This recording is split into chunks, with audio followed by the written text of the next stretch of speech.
Time for some PFT on Yahoo Sports. Peter King, Mike Florio, some of the big stories in the National Football League. And this isn't top of the fold big story, but it is very significant. It's easy for any significant story to get lost with everything that's happening currently in the NFL. But we can't let this pass. The moment from this past weekend, Sarah Fuller playing kicker for Vanderbilt. Callie Brownson serving as tight ends coach for the Browns on Sunday.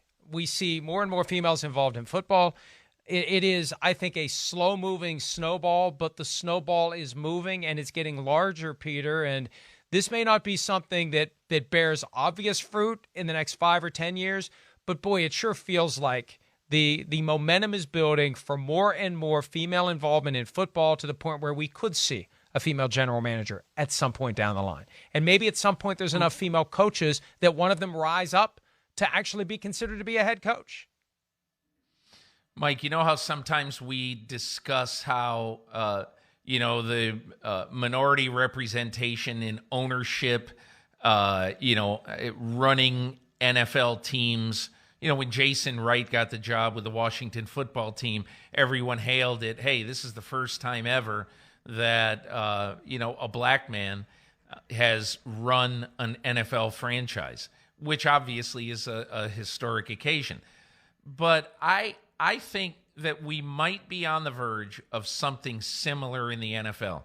And I think it's great this weekend that, the first female player ever in a Power 5 game, and Sarah Fuller got to kick for Vanderbilt. And I think it's great that Callie Brownson got a shot to be the tight ends coach.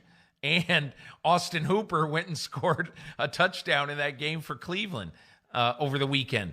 But I think the name to watch, in my opinion, is the name of Dawn Aponte.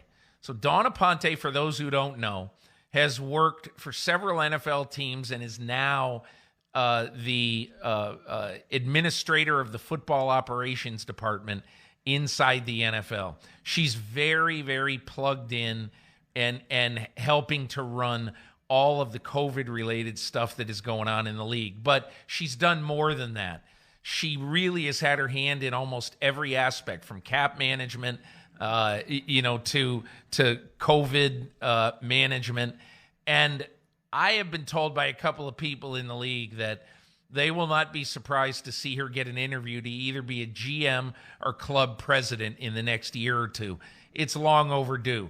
You ask Bill Parcells, you ask some of the people who have employed Dawn Aponte, that she definitely can do the job, is totally unintimidated by anybody who, just like Kim Ang, who got the Miami Marlins GM job, many stories of people in baseball, in intimidating ways, and she just wouldn't have it. It's the same thing with Dawn Aponte. One of the fundamental issues in the NFL when it comes to representation of minorities in coaching and GM jobs is that there is gross underrepresentation of minorities in the ownership ranks. There are plenty of females who are involved in ownership of NFL teams, from Sheila Ford Hamp, now in Detroit, from Kim Pegula, co-owner of the Buffalo Bills, Amy Adams Strunk, controlling owner of the Tennessee Titans. So there are female voices at the highest levels of the sport. That, I think, sets the stage maybe even more so than it does for the growth that the NFL has been trying to get in minority representation. The female representation becomes easier, Peter, when you have so many female owners, and it seems like there are more all the time.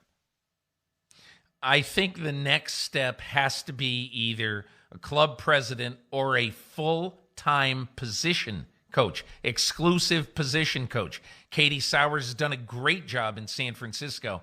I'd like to see Katie Sowers being handed a high-level position job, or Callie Brownson at some point soon. That, to me, is the next step, and getting Dawn Aponte a high-level job with one of the teams.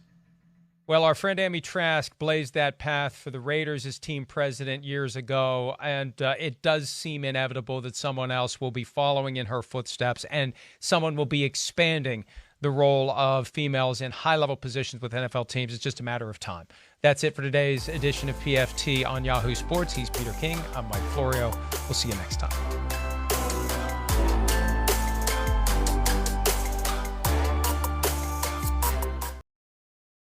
Hi, I'm Mike Tirico, and thanks for watching. Make sure to hit subscribe for the latest news and highlights from NBC Sports.